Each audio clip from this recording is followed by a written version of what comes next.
Which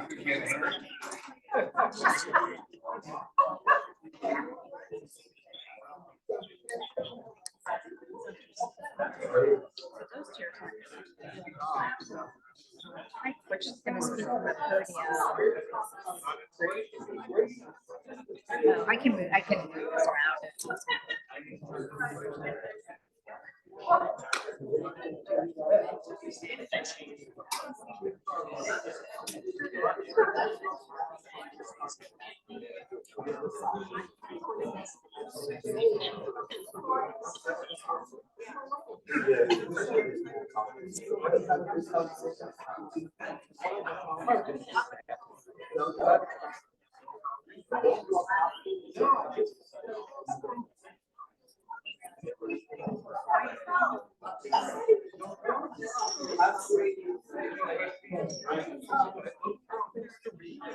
Elizabeth?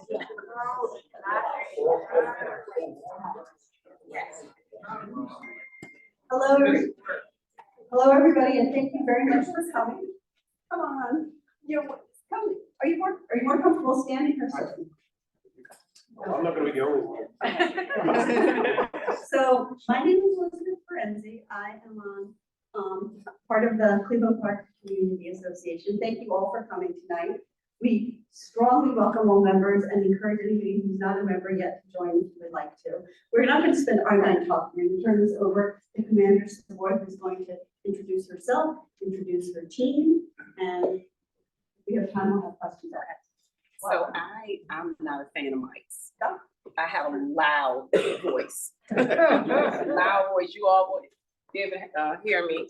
So I'm Tatjana Savoy. I am the new commander here at the 2nd District. I took over November 17th of last year, but I'm not really new to the 2nd District, if you will. I was transferred as a captain here December of 2022, and then I received a promotion as an inspector, and then they transferred me to the 1st District in July, and then they promoted me and sent me back here. So while I was a captain in this space, I patrolled Sector 2, the Sector 2 area. So not so much the Sector 1 up here, but that's why we have Captain Haskins, who oversees this area right here. With me, I have Lieutenant Vandermeer. I'm extremely excited to have Lieutenant Vandermeer. He was just recently promoted about a month ago and to a lieutenant, but he was a sergeant. He was actually one of my sergeants over at 1D. So I'm tickled. I'm so tickled to have this man and this officer, and you're going to see it. And this is one of the reasons why I really chose Lieutenant Vandermeer to oversee this PSA in which you all kind of, you reside in. So I'm gonna bring Lieutenant Vandermeer up, and I guess you all want to know about what's going on in this area, right? The crime, kind of what we're seeing, what we're not seeing, and we're gonna kind of answer some questions as well. So you want to kind of start off? Sure, thanks, Commander. Okay. It's my pleasure and thrill to be here as well. I worked with Captain Haskins before and Commander Savoy, and so it means a lot to have good leadership, and I know we have great community support too, so we're going to do good things here. I know it. So I guess I'll begin. Because I am new, I try to acquaint myself with just some of the issues and challenges that we've been dealing with here over the past couple of years. Maybe it's useful for people to hear some of the stats about 2023 as a year-end point. It looks like what we've experienced, roughly just breaking it down into violent crime and property crime. Violent crime was roughly stable from 2023 comparing it to 2022. Property crime about double. So a lot of property crime. I know that for those of us who are newer here, that's that's going to be a big challenge for us, and also for people who've been here for a while, they have some good ideas about how we can start to address it. And so far, that's the trend 2023, what we dealt with last year, going back compared to 2022. So far, year to date in 2024, our violent crime, we're on pace to have a little more than 2023 so far, but it's just a very small sample size. So, three violent crimes so far. And I'm just talking about, by the way, PSA 203, which is my beat, which is roughly speaking, it's a little bit irregular in shape, but I think about it as Macomb to Military, Reno Road, and actually Wisconsin a little bit over to the park. So 3 violent crimes so far. I looked at all 3 of those. You know, they're all serious. We don't want to ever say that anything is not serious, but one, a person was on the metro and they had some expensive headphones on. They exited the metro and someone had been sort of following them around.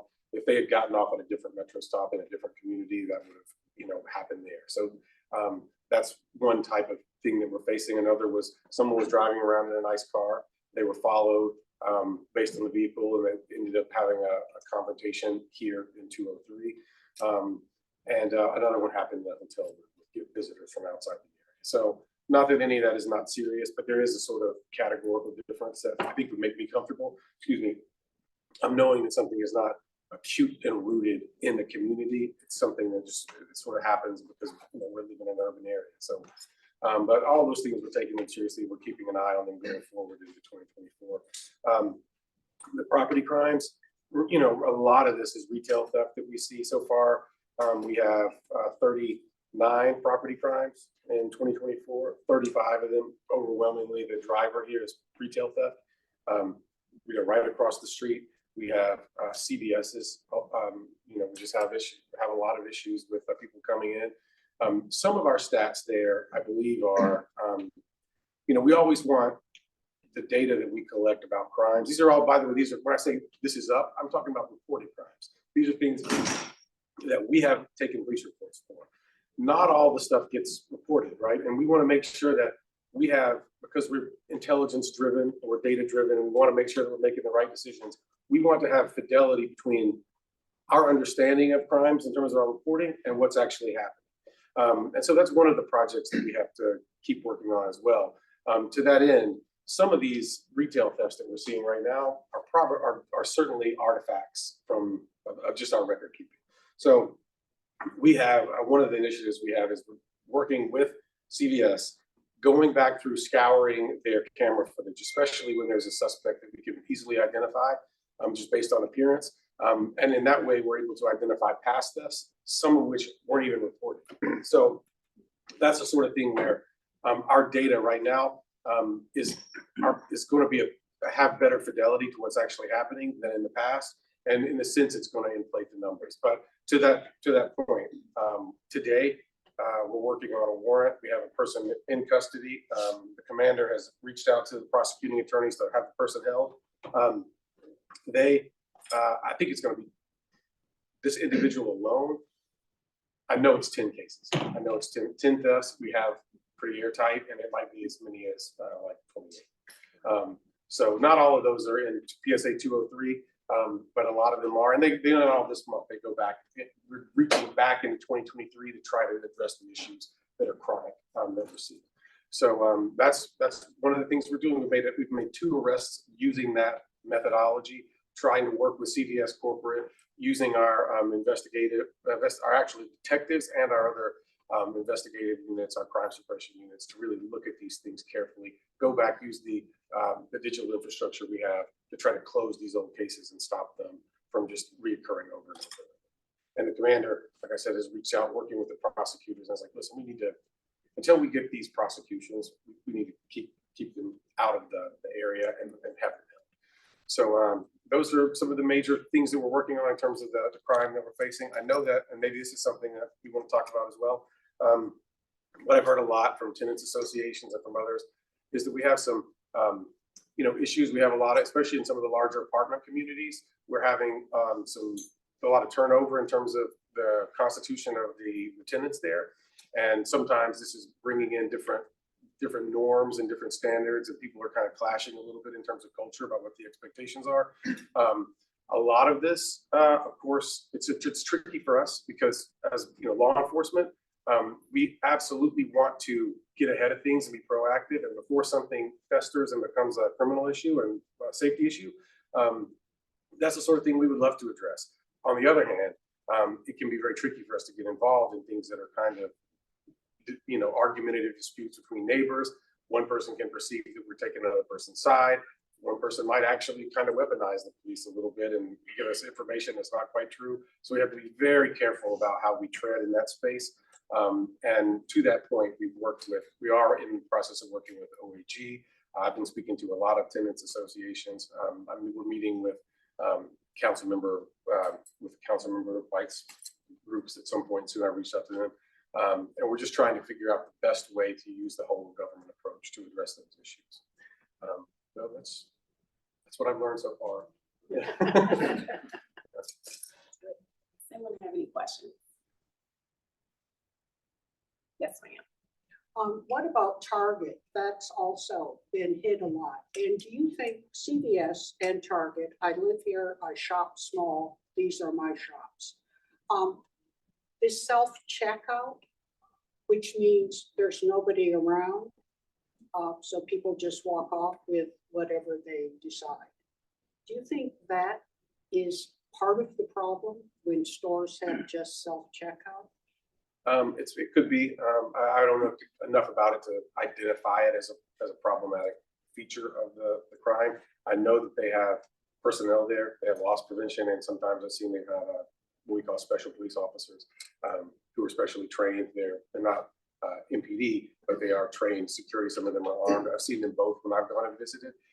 We have a program that we were just talking about where we post QR codes in the locations that are. You're saying, what kind of codes? Sorry, these are. I'm sorry. We post. We have little. It's a lot like this piece of paper right here. If you see that like matrix of black squares and whatever. Okay. Yeah. And so what happens is if you put if you point your camera on your phone at that, it goes to a link, and then that link you log in and you can type some information in there. That's the way that we sort of encourage the officers to get inside the buildings. They go up, they use their cell phone, they log in effectively at that checkpoint. So we're effectively creating checkpoints for the officers to go in and be seen, be visible. Partly there's a deterrent value to that. Partly it helps to generate some intelligence.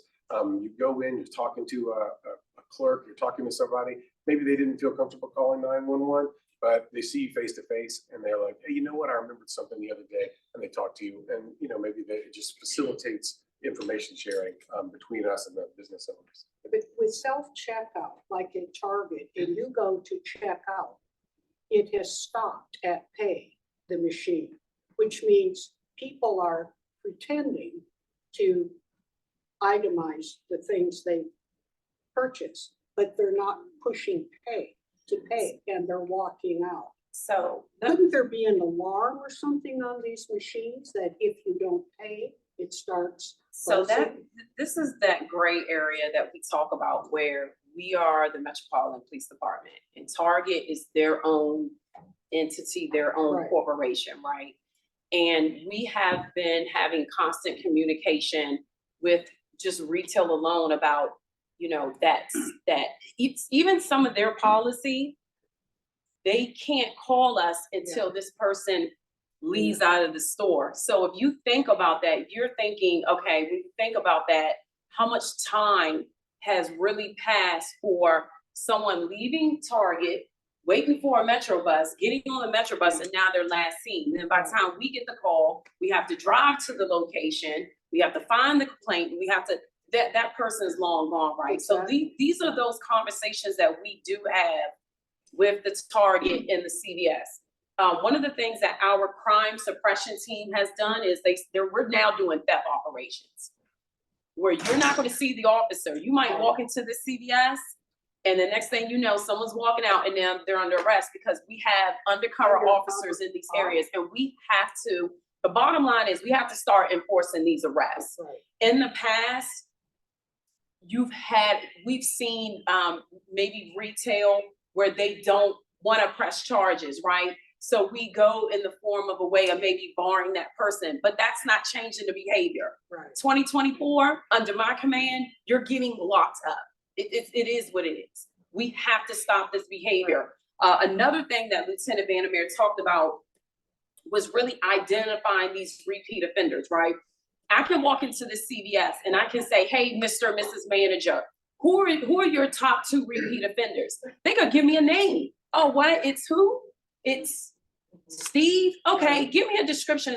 Give me all of Steve's cases, because you know, you all been sitting in these spaces, you've been a manager for the last couple of months. You can tell me every time Steve's coming here and we build cases like that. And that was one of the cases that he talked about, where we were able to charge a man with 10. And as we look further into like going back into those reports, we can charge him with more, because now everybody knows who Mr. Steve is, right? Steve don't come back. Well, Steve decided that he wanted to come back. When was it? Last week, Wednesday? Guess what happened to Mr. Steve? He came back, and I'm just using that as a name. We locked up Mr. Steve again, right?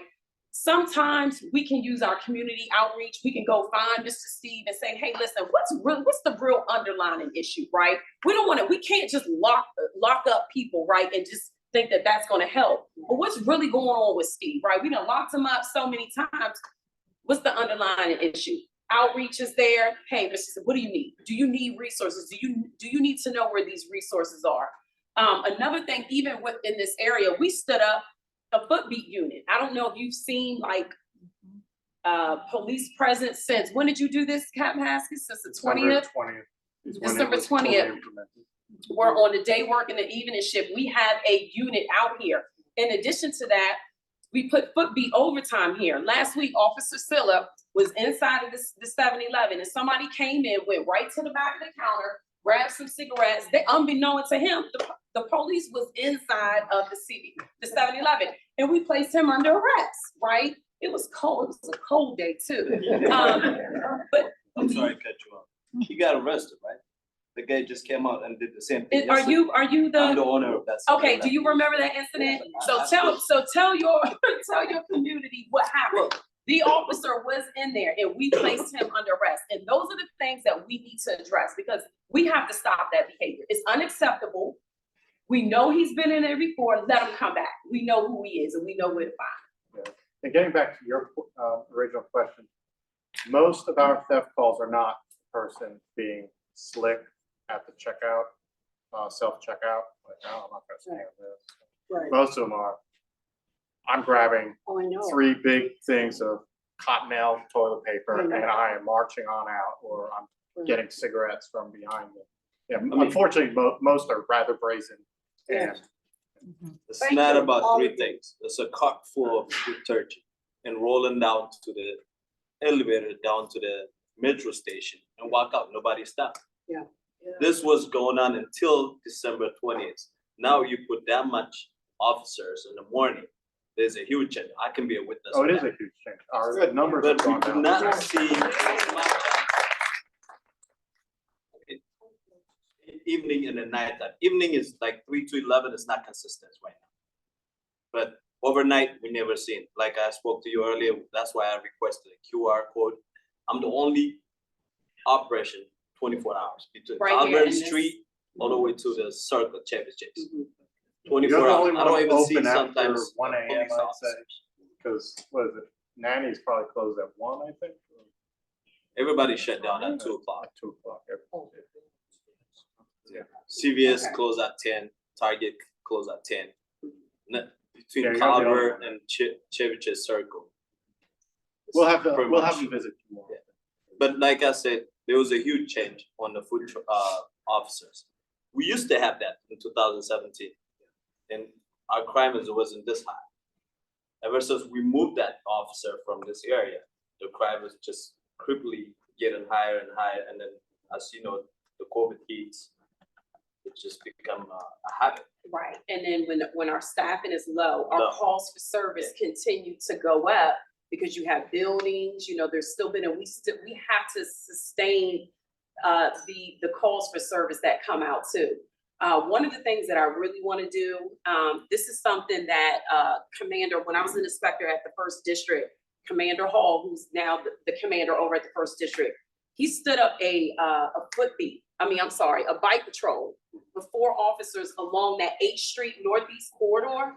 And they had, the businesses love it. Now, we still know there's some crime going on, right? But it's not as frequent, you know, because of, and they're making arrests too. And that's kind of one of the things that I know I need to bring back here. So we're working on that now. Oh, hi, Councilmember Froman.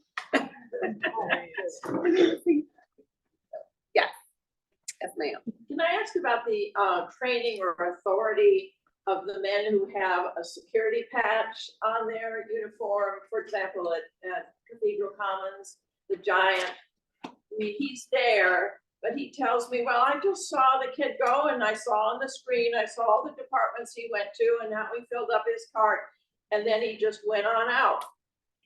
What, he doesn't have any authority apparently to do anything, is that correct? Well, there's a, hierarchy of, maybe I shouldn't call it hierarchy. There's just different classes of people who work in the public safety space, and if you're a fully trained police officer, you have police powers everywhere in your jurisdiction. Some special police officers have arrest powers and they can carry a firearm in their designated area. And then there are other people who are, just functionally, they're there for security. They deter, but they don't have arrest powers. They're there to So, watch. generally speaking, if they have a gun, they can probably arrest someone in that designated area. But that group is overseen effectively by MPD. So we do have a special group within MPD who manages and oversees for accountability purposes the special police officers. Yes, all too often the security personnel, basically 911 callers. The SPOs can and sometimes do take police action. They've made the news a few times in the past few weeks. I'll just leave it at that. I think you have Japan for a while. First of all, thanks very much for being here, and thank you for having the police officers that have resulted in many of these arrests. But to your point earlier, they're not going to be everywhere all the time, and there's always going to be a delay in calling because somebody has to, evidence a theft. They have to leave the store, something like that. So when you're talking to CVS, which I've never seen have a security officer, certainly not an armed one, are you at this point recommending to them an armed officer that can arrest somebody? Like, what specifically is CVS able to do that they're not doing that we should be encouraging them to do? Because I don't want to just kick them while they're down. I don't want to, blame the victim for what's happening. But at the same time, when you have one person who's hitting the same CVSs twice a day, on the same day, in the same location, it seems like they know it's going to happen again. What have you been advising them to do that they're not doing?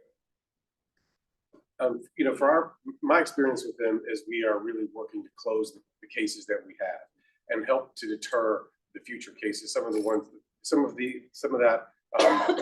noise that doesn't get translated into signal in our reporting, like someone, manipulating the checkout procedures and that interface. They never even get caught, but those are certainly thefts, right? We just may not even learn about them. Same thing at CVS and Steve.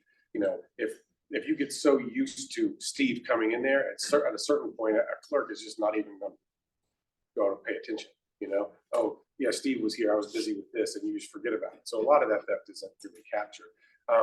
As far as how they handle it from a loss prevention strategy standpoint, I do know that they're really concerned about the safety of their workers, and I've heard that, for instance, this is why they don't want the workers to call 911 as soon as they see Steve come in, because they're worried that Steve is going to confront them before the officers arrive. There might be issues for their employees. So I think that this is part of the reason the commander was talking about, where their policy is geared toward ensuring safety for their workers. And that is kind of, let's just deal with it in the moment.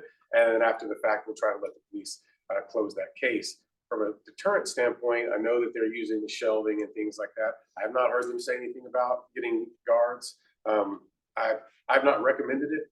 I don't know that it's my place to recommend it. I think it would really depend on the particulars of the location and the people there. Yeah, I think a few locations do have security. I know at one point years ago, we were actually doing outside employment in the CVSs. And if I'm not mistaken, there are a few CVSs that have security. There are a few in the second district that have intermittently special police officers with guns actually in there, but they've only been briefed. I mean, there's a lot of CVS locations I here don't in the think any second are in district. Stanford. Yeah. So Target has cameras too, just like CVS? Well, we Oh, work with Target as well. We've done theft operations. operations inside of Target as well. Yeah, But now it's like, now that all the retail hear us doing this, they're like, hey, we went to Macy's today, we were at Lululemon the day before. I mean, we make arrests. Yeah. We do. Everybody now is starting to, wanna, H&M, what's another one that we've done? Lululemon, Sephora, we've done Sephora, Marshalls. Yeah. More hands, okay, I think. You were for a while. Yeah. Thank you all for being here. The question I have goes right to the heart of what scares people. And in the neighborhood, all you have to do is take a look around if you've lived here for a while. The evening foot traffic of pedestrians can you guys not hear me? No. Okay. A little louder. Yeah. Okay, the evening foot traffic that we see people walking up and down the strip is greatly decreased. I live in a big building across the way, and the reason is that people. Okay, the reason is that people are actually frightened to go out at night at all. People who used to think nothing of walking from building to store to metro are very frightened. Now, listening to what you gave us of crime statistics, it would sound as though those fears are unfounded. So my questions go to whether those fears are unfounded, and then if there is your standard variety mugging, not necessarily involving a firearm, does that count as a violent offense, or does that, or how does that count? Because people are really afraid. Are we all crazy? And then same ditto with the driving your car. If you're a senior, you're by yourself, you're driving at night. There's this fear of like, my God, what do you do at a red light? Scary. So, could you address that? I think that, that's the safety is as much psychological as it is, in terms of some of the objective reality out there, some chance that something may happen. When people see it's the brazenness of someone just walking into CVS, loading up with goods, not even caring who sees and walks out. I mean, the impression I would get is that person might do something to me if I try to say something, right? I mean, so even though that's not, maybe that doesn't turn into a stat, I can totally appreciate how someone who witnessed that is really alarmed by it and scared by it. And that's why, like the commander said, Steve, to keep going back, Steve had all the chances in the world. Steve got barred, we went back, the people said, we understand. And at some point, we want to treat Steve in a way that's going to address the underlying issues. However, at some point you have to be accountable for just the behaviors that you've had. And we have to start to protect the community from those behaviors while we try to find a way in a whole of government way that's fair to Steve to address the underlying issues. And so that's our approach now is. And to add to that, these snatchings, yes, any kind of robbery, well, it doesn't have to have a gun, it's considered violent, but I will push back. I don't think people in Cleveland Park should feel frightened to walk around. They do. I mean, I was talking to my counterpart over in Montgomery County, and they talk about how, people in Bethesda are, afraid to walk in downtown Bethesda, and I'm saying, I don't think, from what I heard, that people should be frightened to walk in downtown Bethesda, Maryland.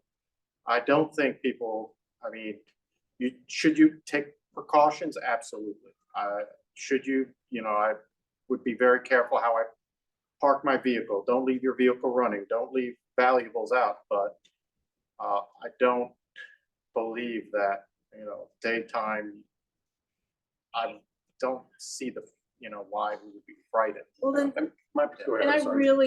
really appreciate, I agree, we really appreciate you bringing the stats and the specifics for us, because that level of transparency is so appreciated. But we are hearing on our listservs and anecdotally about armed carjackings. Are you telling us that has not happened? I wanted to interject here. Avenue and on I wanna- Idaho Avenue a couple They did weeks have- ago. no, Give no, us no. 1 minute, So please, Lisa. where Where is is that that on your That one is not, Okay. so two. the Can I, two- can also just, there is someone on the phone that would like to ask a question. So if does it have to do with this question, Lisa, or? Yeah, no, it does. So Okay. I have met Commander Savoy about a month ago, and if We don't Councilman have you Furman is- projected, so I Yeah, mean. that's fine. That's Okay. totally fine. You don't have me, but so Commander Savoy, we met about a month ago at the Crate and Barrel during one of the neighborhood walks, and if Matt Fruman's there, also, have seen him. So the speaker who just spoke, carjackings are up, and I don't know if there's enough awareness about what's going on. I mean, it sounds like it has trickled down to others anecdotally, or, hopefully on the listservs, but people need to be aware that carjackings were up 104% in 2023 from the year before. And that these carjackings, while maybe they were isolated to other parts of the city before, they're now actually literally in our backyards and around the corner from us. So, I know that, the officer just mentioned, don't leave your car on. Of course, there is that. But then there are also just people who are leaving dinner at 9 p.m. on a Monday night on Connecticut Avenue near Politics and Prose who get carjacked. There are people who are going to work at 7 a.m. on Connecticut Avenue getting bumped at a light to look at the damage, only to be held up at gunpoint by two people. So these things really are happening. And I think it's naive for us to think like, oh, the statistics. These stories are real. And, someone just mentioned the carjacking that happened on Idaho a few blocks away from the police department. I mean, these are all real things, and it's terrifying. It's terrifying, obviously, citizens. But it's also like, what's happening? And I know that there's a crime bill on the table that is going to be voted on. It sounds like on February 6th. But it's real. I think that's a real. Thank you. Let me Okay. try to Yeah. explain. Nothing she said is wrong, right? Yes, carjackings are up, right? In this area, yes, carjackings are up. One of the things that we found is that we just don't have multiple different individuals doing these violent crimes, right? It's a small group of them. And we often see repeat offenders doing these same crimes. What we do on our end is we try to build strong cases to present down to the U.S. Attorney's Office for papering in that. We lock up, we place people on arrest for probable cause, right? Then it goes downtown, and then it's like that thing. So we see that, right? We see that. We're doing everything that we can on our end to build those strong cases, and to now, we got to turn it over. There are a few. Now, I'm not saying what I'm about to say is going to just totally, drop, where we're going to have zero carjackings. So there are a few things that we have stood up.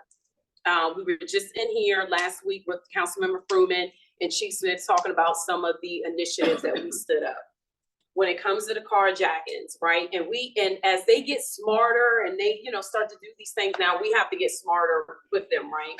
So one of the things that we were pushing out is these air tags, right? Get an air tag, get an air tile. If you don't know how to use it, we'll pair you up with an officer, set it up on your phone, set it up to a computer, put one in your car, right? That's one of the things that we have been pushing. What we found is that even just one occurred right here about 2 months ago in the 5,000 block of Connecticut Avenue, where there was a carjacking, but it was by force, where someone just came up, pushed the victim out of the way, got in the car and drove off. Luckily, that victim had an air tag in their vehicle, and we were able to track that vehicle, and we were able to get air support up. They they pursued that vehicle. It's not a chase when we have air support up. Nonetheless, that vehicle traveled across town, over into Southeast, out 295, across Virginia, into Virginia, down Virginia to our Eisenhower Avenue, made a U-turn, came back up, went down 210 over in Indian Head Highway in Peach County. Now PG County picks it up. They come back into the city. We made an arrest. Not only did we make an arrest, no use of force. We were able to recover a firearm. The firearm was not used in the commission of the carjacking. He just so happened to have one. And guess what? He's a repeat, right? He's been placed under arrest before. So the car, we were able to get the car back, no damage to the car. I mean, when I say it was a perfect scenario, all because of what? Because of that air tag that we were able to track. Now, I'm not saying that. That's what air tag is. Okay, track. Do you want Right, it's a It's a- device, so you can get them from Target, you We, can go right across. go the to street our, from go to Target. CPCA's website. We have some information about them. Do you want to? Actually, it came from Kaye Branch. Kaye Branch is the community outreach person for, the second district, sent a video of how air tags work. And it is up on the CPCADC.org website. Go to the Cleveland Park website.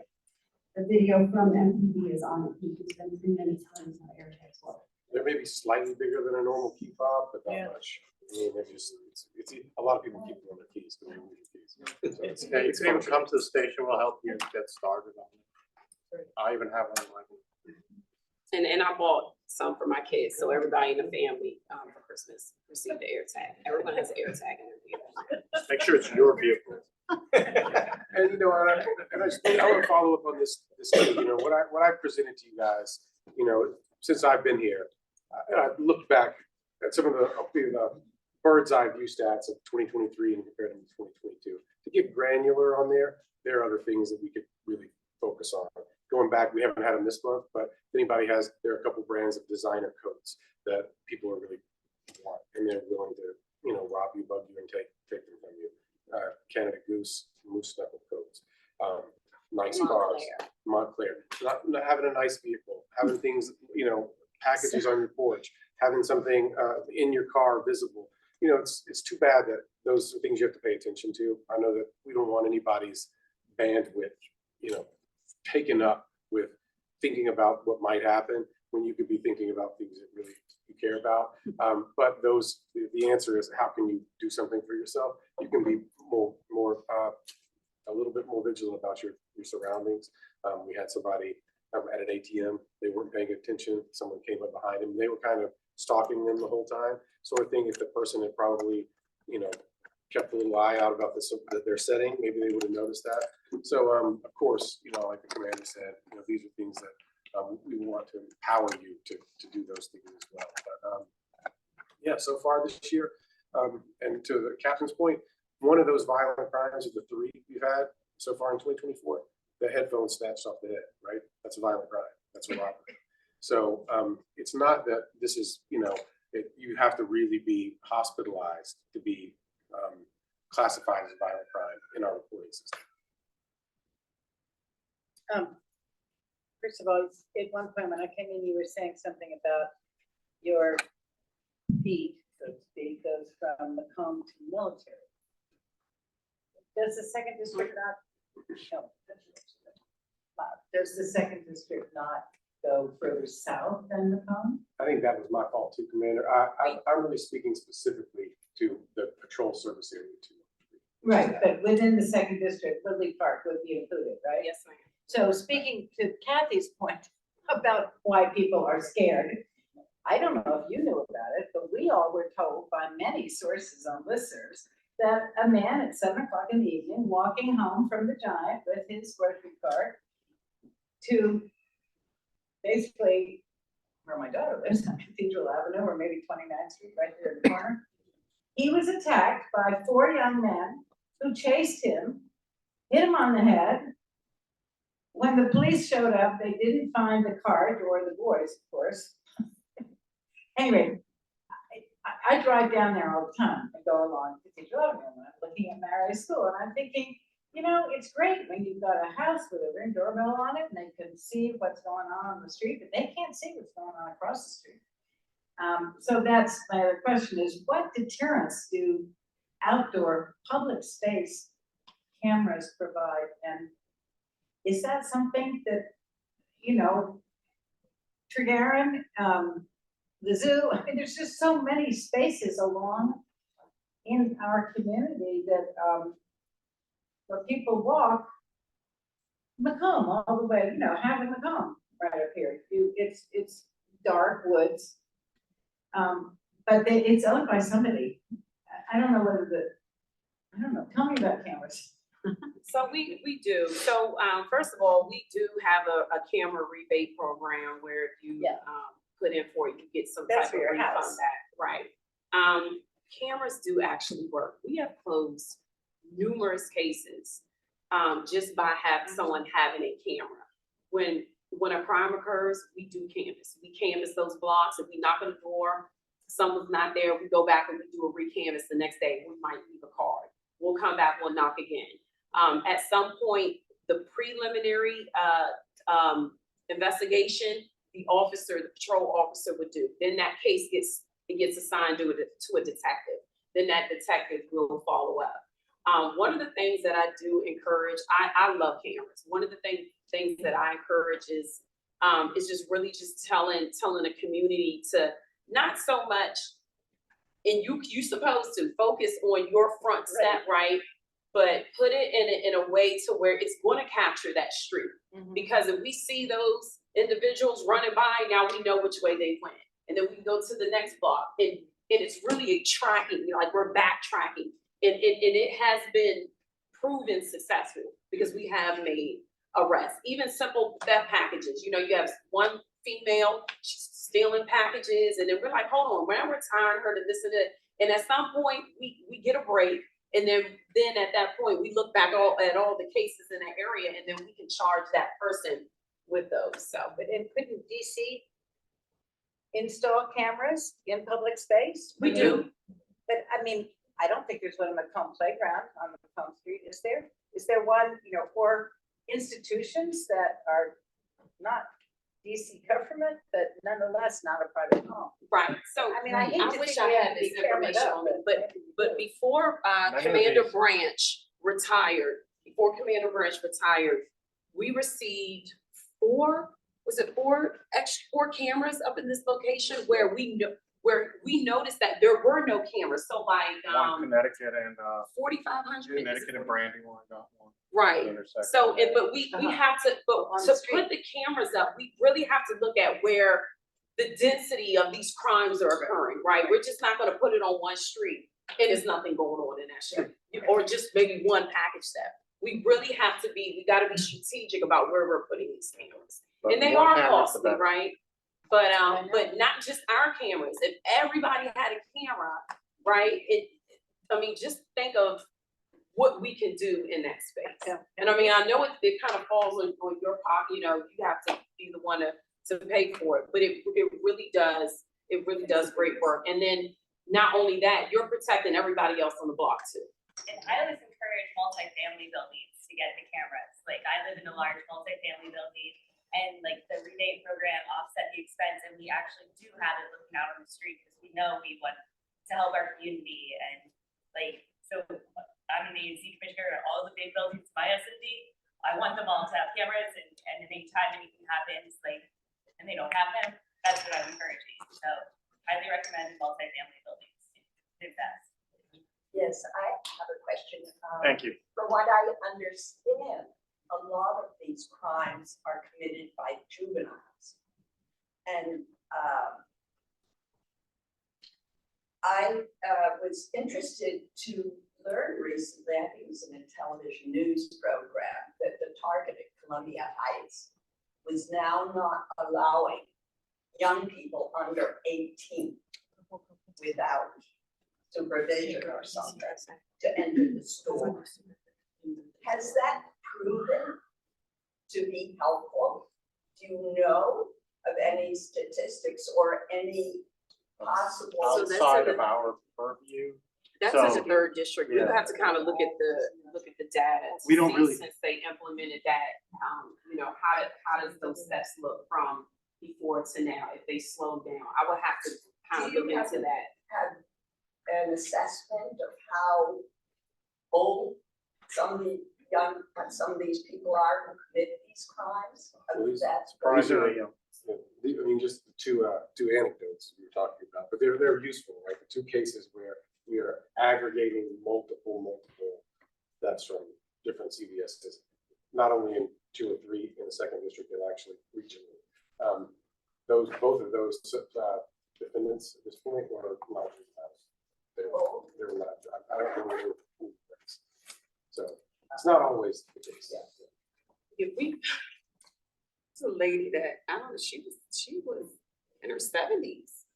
That walked out of range is very- what The we range see is is. very large. It's good. I've seen as young as 8 to as old as like 81. It's just, it's very wide ranging. I mean, it's So- kind of interesting to hear, the responses. I'm like, well, I've been doing it, so I do it, why, everybody else do it. I'm like, it's So, okay. There's been a lot, there's been a lot written news stories about what you were talking about before, sort of getting the case from MPD to either the US Attorney's Office or the OAG.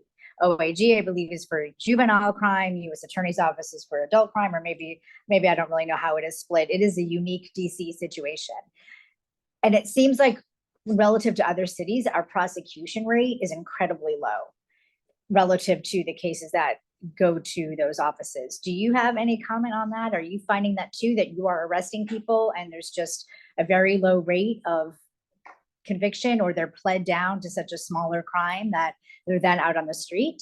Yeah, we actually had a huge public safety meeting here last week, Wednesday. Oh, sorry, I couldn't make that. Okay, Council that's, member yeah. from Louis- Was anyone in here? Yeah. Were you? Oh, okay, sorry. And We what did talked the about US that. attorney, what did they say?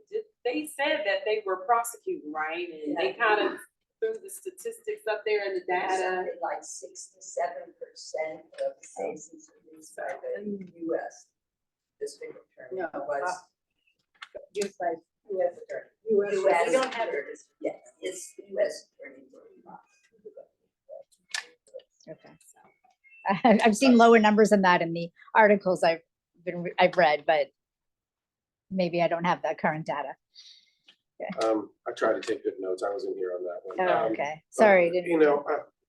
The upshot that I remember was that, he said that, yes, that there are just some unique challenges to DC in terms of prosecuting.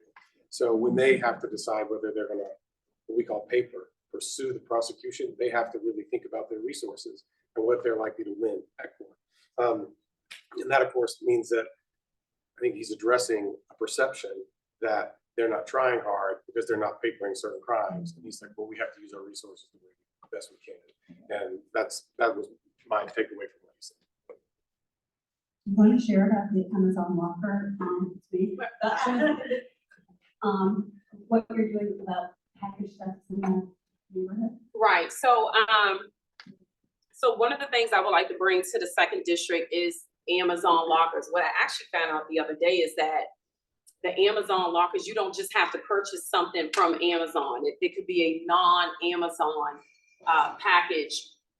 But this was a pilot program that the 6th district did across the city over in northeast and southeast. They actually have one at their main station and their substation where they, across the city they're actually seeing these package thefts occur. And they started a pilot program where at the stations they have Amazon lockers. So Amazon just came out and did an assessment in the front of our station. I'm not sure if you all know how the front of the station looks, but it's like an awning and there's a lot of space in the front on the outside. And you purchase something, it goes into that locker. I guess you get the code. You're the only one that gets the code. It's free of charge. The good thing I like about it is that you get to pull into a free parking lot and not have to pay for that, and not, double park and, that type of thing. You pull it into a safe space, you're walking up and you're able to get your package free of charge. So that's kind of one of the things that we want to bring here. And I know it's not, there's other places I think in this area that that it's encouraged to use. I think somebody mentioned the Whole Foods the other day on a call or something like that. The Exxon. And and I know sometimes we don't want to go out of our, or feel like we go off, we're going out of our way. We got to spend an extra 5 minutes to drive around to the Exxon and get it. But I'm hoping that if we can get it, and it sounds promising, right? I'm keeping my fingers crossed that if we do get these Amazon lockers, that more people would maybe start to use those, because of where it is. You know, you're pulling in into a police station 24/7, you're able to get your package. Yes, sir. Especially the license plate readers. All the cities crime reports you can do email, they'll say, you know, suspects last seen headed this way with license plate listed. And list license plate. Aren't there license plate readers you can see in the sections? John, can't hear you. Let her use License plate readers. Maybe crime reports, it'll say sometimes suspect was seen headed from the direction of your car with a license plate listed. Are you able to see those license plates, license plate readers, intersections, the car passes here to there, nowhere with? Yes, sir, we do all the You time. find those things? It's very helpful. We use it all the time. As a matter of fact, our command information center, they monitor those readers. So anytime it gets hit, like if, let's say it's a stolen vehicle with a stolen, you know, plate is stolen as well, then it gets entered into the system. And if it hits, then it'll send a signal. So there's always somebody monitoring those hits. And then whatever district it hits off of, they would call that district and say, hey, we just had a vehicle, it's traveling, you know, that type of thing. So now we have gotten an arrest out of that right now. A lot of times when we get there, the car's long gone, but then sometimes we canvass and we know. In addition to that, it's been helpful really with felony vehicles, with carjacked vehicles, with stolen vehicles. So we do, it does show. Are there red light cameras? Where are they located? Where's what located? Cameras on red light. I can't tell you where all of them. Okay. But some of them, the red light, where are the red lights? Is that public? Yeah, so they move from time to time. I think you could go online and kind of see where those are, but some of the license plate readers, we can't tell you where they're all. Okay. Since it's 7 o'clock, actually, one more question, and then if you would like to wrap up in any way, Sure. want to keep you longer than you budgeted your time for. Thanks very We'll much. take you as well. Do you have the resources to do neighborhood patrols? Say that again? Do you have the resources to do neighborhood patrols? Because it's very comforting for people who are concerned to see a police car driving through the neighborhood, or a police car parked outside the CVS. Not them. Can't hear. Can you repeat the question? She said, do we have neighborhood patrols? Yes, we do. Yes. Okay. Yes, we do. Officers, they are mandated to go inside of the neighborhoods, patrol through the side streets. Yes. Okay. And we also try to, incentivize the foot patrol aspect of it too, especially in areas where that would be beneficial, like out here. That's what the QR codes are designed to do, is to help the officers know what they need to do, be accountable for their time, and but this is their discretionary time when they're patrolling. They answer 911 calls as well. Like the commander said, the more call volume we have, the more those officers are responding to the radio, and they're going wherever they're needed. They don't get to focus on a particular area based on, our thinking about, well, we need presence here, we need presence here. Sometimes we just go in where the crime is in real time. Yes, sir. I just wanted to follow up on that because I think that the slow patrols. You can hear you. Can you hear me now? Yes. Yeah, the slow patrols are so important. And, first of all, thank you for instituting foot patrols. I hope you're able to expand those to other commercial areas, other commercial districts in the area. And I hope that you get the bike patrols. And, I understand it's a question of resources. If it's a question of equipment, I'm sure that there would be, sources in the community that can help with that. To the point earlier about how people feel less safe, a lot of it is the brazenness. We're all used to taking more precautions at night. But what is new is, the gun robbery on the home street, or I think even the theft from the ATM was during the day when people are out on Connecticut Avenue. This goes back a while. A theft from auto on Wall Street, where the thief was seen brandishing a gun as he walked up the street to deter people from filming in. That's what feels new. That's what makes people less safe. So anything we can do to have the slow patrols, whether it's on foot, in commercial areas, or slow cruisers, would increase visibility, help people feel more safe, and hopefully. Was that a comment? Yes, Are you good? and I do. I hate to hear people say that they feel unsafe, especially where they lay their head. I hate to hear that, right? And that is one of the things we do. And sometimes maybe we gotta go back and, tell newer officers how to patrol at night, how to go through these alleys. Turn all your lights on. I think we even got a complaint about a car riding through the block with their lights on and stuff, and so we do that, because we hear about the complaints where, the lights woke up someone because it shines so bright into their window when they were driving through. So they're out there. We do a lot of work digitally. So officers will be on the mobile data terminal in the car, writing reports, checking on things, running tags, things like that. They have a lot of functionality on their cell phones now. And so we encourage them, when they're going to, have some moment to do some work in the computer, to make sure that their cruiser is positioned in a way that the visibility of that is useful. Of course, in a way that's safe too, because they're kind of zoomed in on the task at hand. But, we try to do everything we can to make the most of the resources that we have. 100%. And we get the presence means a lot, both the psychological component of feeling safe. It also means a lot to the psychological component of not feeling safe when you have bad intentions, right? If you're out there and you think something might happen to you, it's nice and comforting to see a police officer. And if you think you might want to take advantage of something, it's the exact opposite to see a police officer. So visibility is very important to us. It's a big tool. Do you have anything you'd like to say to wind it up before we thank you so much for spending the day with us? We appreciate it more than you know, and it's so helpful. And thank you to the community. You can't have community policing without a community who turns out is actually. Thank you.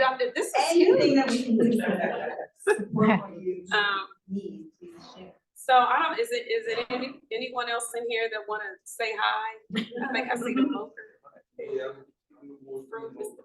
Councilmember Fruman. What's a moker? Outreach. I want to be. You have a big voice, or do you want a microphone? I have an okay voice. Very loud. Okay, so my name is Theo Wren. I'm the Ward 3 Moker from the Mayor's Office of Community Relations and Services. I know some may not know who I am, but nice to meet everyone in the room. If you have any questions. What's a moker? A moker is, we are the eyes and the ears of the mayor. Oh, okay. So we Here's the office for community relations in service. and services. Yes, ma'am. Thank you. Thank you. Yes, I do. I do have a business card. I'll give it to you. So mokers, we escalate cases. We help with constituent services. Any issues you have around your ward, anywhere, sidewalk issues, missed trash collections, we can help with those issues. So feel free to reach out to me or my partner Matthew. I know some may know Matthew Barclay. That's my partner also. Yeah, when a lot of you reach out to the ANCs, we usually reach out to the mokers to route the services, or the council member and his staff. So they're very helpful and able to route the requests to the right resources within the large as that is the District of Columbia government. It's very large work chart. I guess I will just say hello. Other than the shot number, it's 2 hours of many of your time. I don't want to take a lot of your time now, but I wanted to be here in support and to be able to respond to questions that after this forum is done. And so grateful to the work in the second. Thank you.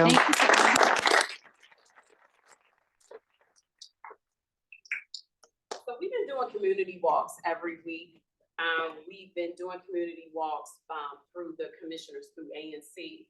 But if you all want to do a community, I know it's cold outside, so kind of with the inclement weather, we really, if you all want to walk, we will walk. But we can go inside of a Starbucks, we can talk. If you all want to take a walk within your neighborhood, we're happy to do so. It doesn't have to be a night walk. I know some people don't like to be out at 6 or 7, but if you all want to do more of an early walk and kind of get together, we can do that as well. And then we can just go through the block and kind of identify some things where you might be a target, right? Things being left in cars, maybe some lighting, some trees, you know, blocking lights and stuff like that, which is why we like to do it at night to kind of see that. So if you want to contact one of us up here. Thank you.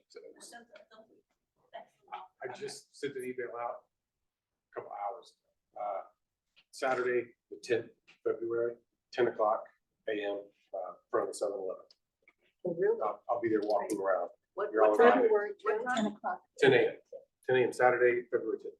Two.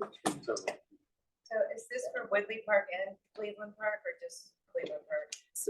So this, we're not the host. I was gonna say, yeah, however you all, if you want to do it together, if you want to break it up, because it's like 2 different areas. I mean, we're It seems like MPD is Well, very Woodley Park responsive is to doing these walks, and since it's a lot of territory, they can probably organize too. So that's, you know, it's kind of like a small part of your neighborhood, and, True. you know, Do it you get to different talk with to the officers that control it, and it brings also the share back and forth, so. So we have Lieutenant Paul Johnson, who has Woodley Park.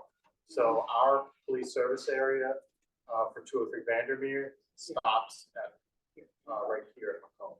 South of Macomb, Lieutenant Paul Johnson, he has a 204. So he has Woodley Park. He's very, if anybody needs his contact info. Great. And also I had to announce it for those of you who have little ones who are using car seats and want help with installations of car seats. 2D will be starting on January 30th. The 2nd District, 3320 Idaho Avenue Northwest, will be having a car seat installation. Get clinic, so to speak, Tuesdays from 10 a.m. to 6 p.m. starting on the 30th. Every Tuesday? That is the plan right now. Yeah, so long as there is interest. Great. I Thank used you. to install them when I was an officer. Officer Hughes? Just to put a plug on that, I took the training for that to be installed. You would be surprised how many parents that was in that class that said they've been parents for 30, 20 years, that was doing it wrong. Yeah. So you need to tell your grandparents you got it, and you make the kids they up to 30, and they survive, still can learn. All the parents who do everything wrong. Thank you. Very few times I've seen somebody do it really good. Thank you very much for